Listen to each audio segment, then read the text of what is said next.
Good morning students. इस video lecture में आज हम डिस्कस करेंगे इम्प्लीमेंटेशन ऑफ स्टैक्स। उसका पार्ट 1 हम देखेंगे कि स्टैक को किस तरह से इम्प्लीमेंट किया जाता है। प्रीवियस लेक्चर में हमने देखा था कि स्टैक क्या है, क्या क्या ऑपरेशंस होते हैं स्टैक के, क्या क्या एप्लीकेशंस हैं स्टैक की। वो सारी चीज़ हमने डिस्कस करी थी प्रीवियस लेक्चर में, जो हमने इंट्रोडक्शन ऑफ स्टैक नाम से टॉपिक लिया था। उसके अंदर देखा था ये सब कि स्टैक क्या है, किस तरह यूज करते हैं, क्या क्या उसके ऑपरेशंस हैं, ये सब देखे थे। इस लेक्चर में अब देखेंगे कि स्टैक को किस तरह से इम्प्लीमेंट किया जाता है। तो उसमें हमने बताया था कि स्टैक को दो तरह से इम्प्लीमेंट किया जाता है, एक तो using array and using link list. किस तरह स्टैक की थी इम्प्लीमेंटेशन की बात आएगी तो स्टैक की इम्प्लीमेंटेशन तो स्टैक का इम्प्लीमेंटेशन जो था using array and using link list था। तो आज हम देखेंगे स्टैक का इम्प्लीमेंटेशन यूजिंग एरे। इस स्टैक को किस तरह से, जो हमारा डेटा स्ट्रक्चर उसको किस तरह से एरे के थ्रू बनाया जाता है। एक चीज़ नोट करने की बात है कि कोई भी डेटा स्ट्रक्चर मैं बनाऊंगा, यदि कोई भी मैं डेटा स्ट्रक्चर बनाना चाहूँगा तो वो हमेशा किसी न किसी एग्जिस्टिंग डेटा स्ट्रक्चर की हेल्प से ही बनाया जाएगा। क्या पॉइंट है? यदि मैं कोई भी डेटा स्ट्रक्चर क्रिएट करना चाह रहा हूँ नया, तो वह डेटा स्ट्रक्चर हमेशा किसी न किसी एग्जिस्टिंग डेटा स्ट्रक्चर की हेल्प से ही क्या होगा, क्रिएट होगा। क्लियर? जैसे मैं एरे बनाता हूँ, एरे भी क्या है, डेटा स्ट्रक्चर है। एरे बनाता हूँ तो एरे को भी मैं एग्जिस्टिंग डेटा स्ट्रक्चर, जैसे कौन से हो गए, जैसे इंटीजर, इंटीजर भी क्या है, डेटा स्ट्रक्चर ही है, एक प्रिमिटिव टाइप डेटा स्ट्रक्चर है जो कि पहले से डिफाइंड है। तो उसकी हेल्प से इंटीजर टाइप का एरे बनाना है, तो इंटीजर मेरा क्या है, एक एग्जिस्टिंग डेटा स्ट्रक्चर जो पहले से ही डिफाइन है, तो उसकी हेल्प से मैं बनाता हूँ। इसी तरह मैं एरे स्टैक को भी इम्प्लीमेंट करूँगा। जैसे मैं ब्रीफली फिर भी बता दूँ कि स्टैक क्या था। तो स्टैक एक लिनियर डेटा स्ट्रक्चर था, और जो स्टैक के अंदर होता है, जो ऑब्जेक्ट्स या डेटा एलिमेंट्स है, वो सारे क्या होते हैं, सेम टाइम के क्या होते हैं, स्टोर होते हैं। मोस्टली सेम टाइप की स्टोर करते हैं, लेकिन मैं डिफरेंट टाइप की भी कर सकता हूँ। और ये लिफो वाले कॉन्सेप्ट, जो लास्ट इन फर्स्ट आउट या फर्स्ट इन लास्ट आउट वाले कॉन्सेप्ट को क्या करता है, फॉलो करता है। और इसके अंदर जो एडिशन और डिलीशन होता है वो किस एंड से होता है, केवल एक ही एंड से होता है। इसका मतलब क्या है कि जो स्टैक का वन साइड क्या होता है, ओपन होता है, और वन साइड क्या होता है, क्लोज होता है। सम लैंग्वेज लाइक लिस्प एक लैंग्वेज है, पाइथन है, ये क्या, तो दोनों लैंग्वेज क्या किसका, स्टैक का यूज़ नहीं करती हैं।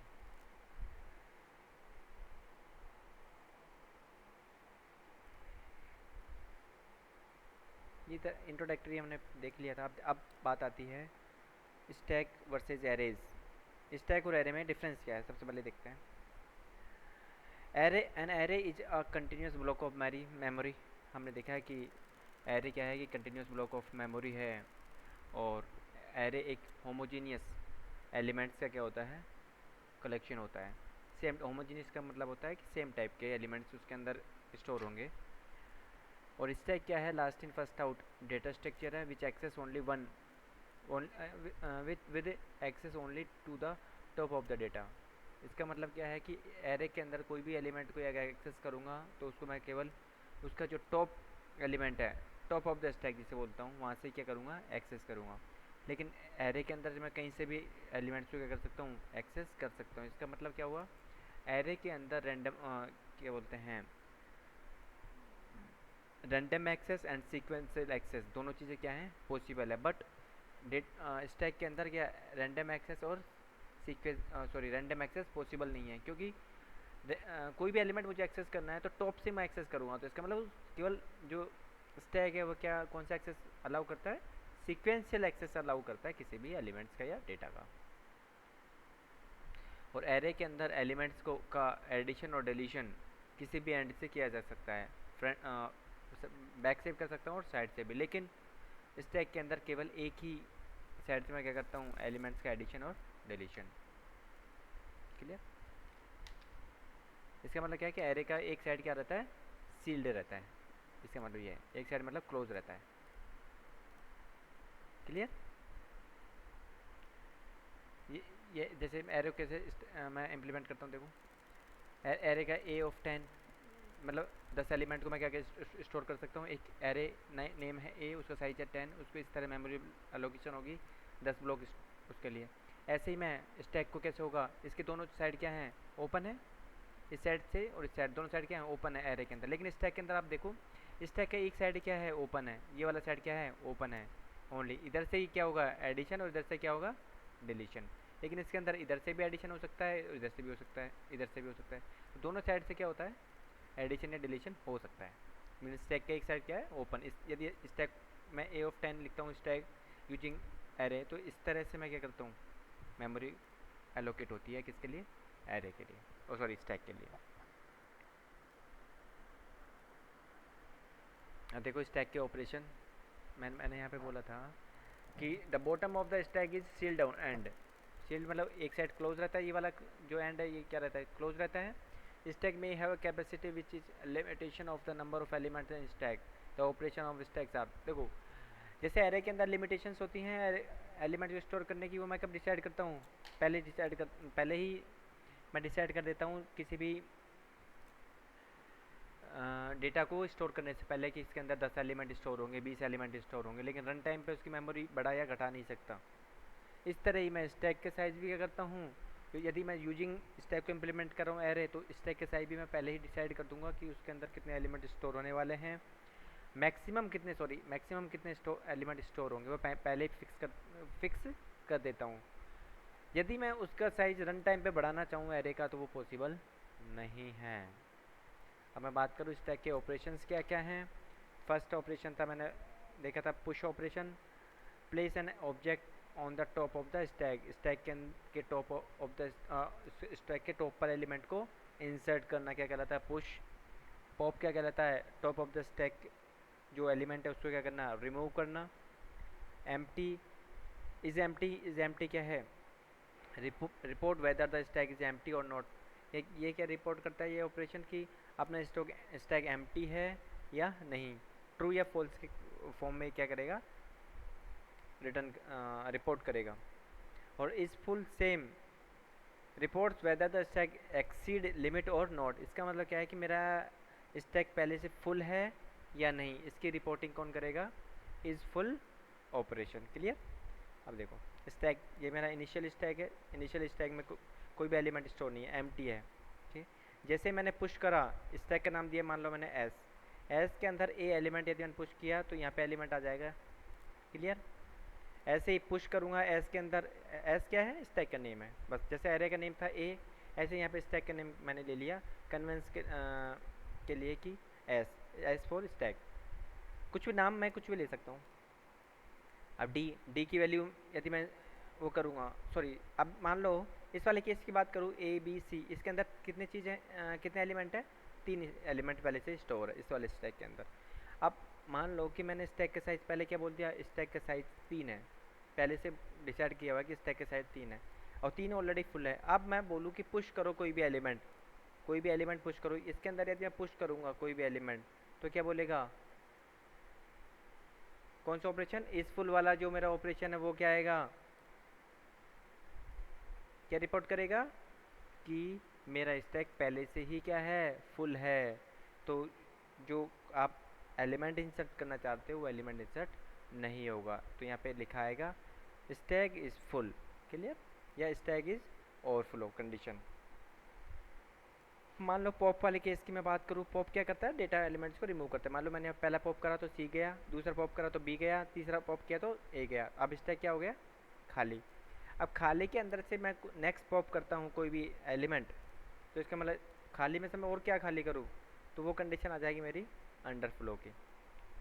यदि और स्टैक पहले से भरा हुआ है तो और उसके अंदर फिर एलिमेंट इंसर्ट करना है तो कंडीशन कहलाएगी ओवरफ्लो की। यदि कोई चीज़ पहले से खाली है उसको और खाली करना है तो वो कंडीशन कहलाएगी मेरी अंडरफ्लो की। क्लियर? आई होप सभी को क्लियर हो गया होगा। अब देखते हैं स्टैक के ऑपरेशंस।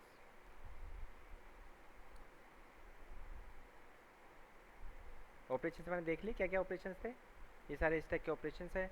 कैसे एलिमेंट को इंसर्ट करता हूँ, तो पहले आया मान लो सी आया, फिर ए डी ई बी, इस तरह से मैं एलिमेंट को क्या करता हूँ, स्टोर करता हूँ। अब बात करते हैं स्टैक इम्प्लीमेंटेशन। मैंने बताया स्टैक को इम्प्लीमेंट किस तरह करता हूँ, एरे और लिंक लिस्ट दोनों तरह से मैं क्या कर सकता हूँ, इम्प्लीमेंट कर सकता हूँ। पहले हम देखते हैं एरे के थ्रू कैसे इम्प्लीमेंट करते हैं।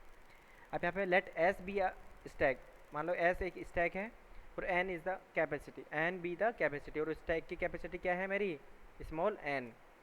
X be the element to be push, ये जो एलिमेंट मुझे इंसर्ट करना है स्टैक के अंदर, वो एलिमेंट कौन सा है मेरा, x. Then pop and push will be given as, तो पुश और पॉप ऑपरेशन कैसे दिया जाएगा, पुश किसके अंदर इंसर्ट करना चाहते हो उस स्टैक का नाम, कौन सा एलिमेंट इंसर्ट करना चाहते हो एलिमेंट एज ए आर्गूमेंट, ये तो हो गया पुश वाली बात। और पॉप के अंदर top of the stack, stack का नेम। बाय डिफ़ॉल्ट यहाँ पे आपको एलिमेंट का नाम देने की ज़रूरत नहीं होती, क्यों, क्योंकि बाय डिफ़ॉल्ट स्टैक का जो एलिमेंट एक्सेस होगा, जो रिमूव करने के टाइम, वो एलिमेंट होगा मेरा टॉप ऑफ द स्टैक। तो बाय डिफ़ॉल्ट हमेशा स्टैक का जो टॉप एलिमेंट है वही क्या होगा, डिलीट होगा।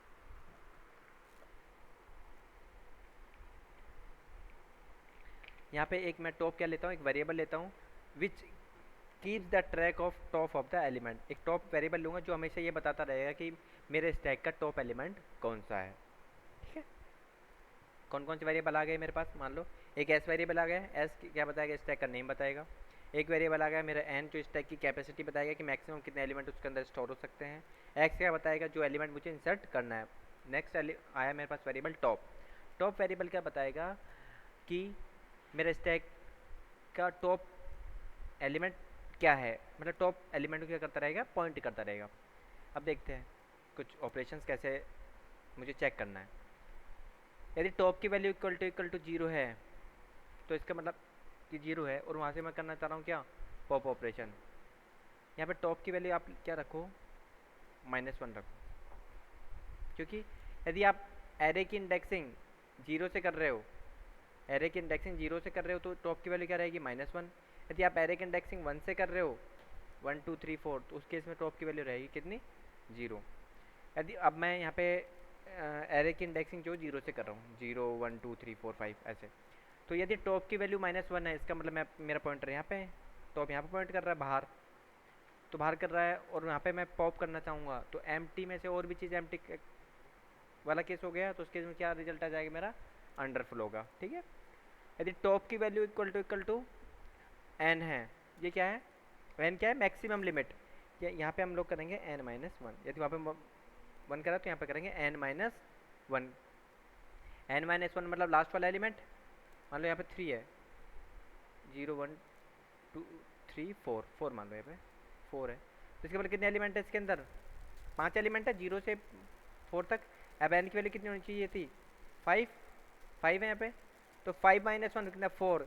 यदि मेरा टॉप की वैल्यू 4 है, तो इसके मतलब यहाँ पे पॉइंट कर रहा है, और स्टैक फुल है, उस केस में क्या आएगा, पुश ऑपरेशन, और कोई एलिमेंट इंसर्ट होगा क्या, कोई एलिमेंट इंसर्ट नहीं होगा, तो वो केस आ गया मेरा स्टैक ओवरफ्लो। ठीक है, ये ऑपरेशन इस तरह से मुझे क्या करना है, परफॉर्म करना है। अब आगे देखते हैं हम लोग, यहाँ पे देखो एग्जाम्पल के साथ हम देखते हैं। यहाँ पे स्टैक, यहाँ पे स्टैक को मैंने इंडेक्सिंग जो एरे के थ्रू इम्प्लीमेंट कर दो, इंडेक्सिंग आप लोग 0 से करो, 0 से 5 हो गई, 0 से 5 हो गई, तो एन की वैल्यू कितनी हो गई मेरी, कितनी हो गई, 6। क्लियर, एस है ही मेरे पास, टॉप है ही, जो एलिमेंट मुझे इंसर्ट करना है वो क्या हो गया मेरा, एक्स। क्लियर, अब देखो इस तरह इनिशियली ऐसे रहेगी मेरे एरे।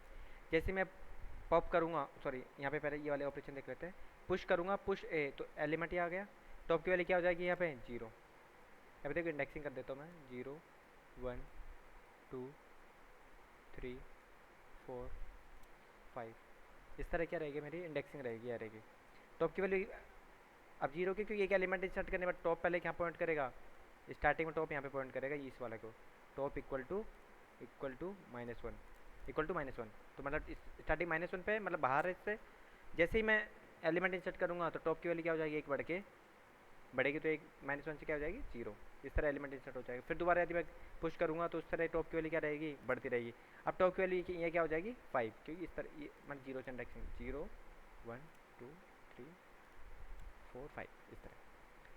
फिर यदि पुश करना चाहूँगा तो यहाँ पे क्या हो जाएगी, लिमिट हो जाएगी, पहले से फुल है तो उसके अंदर क्या होगा, कंडीशन ओवरफ्लो कंडीशन आ जाएगी। यहाँ पे क्या रहेगा, टॉप की वैल्यू 5 है, यहाँ पे क्या हो जाएगा n-1।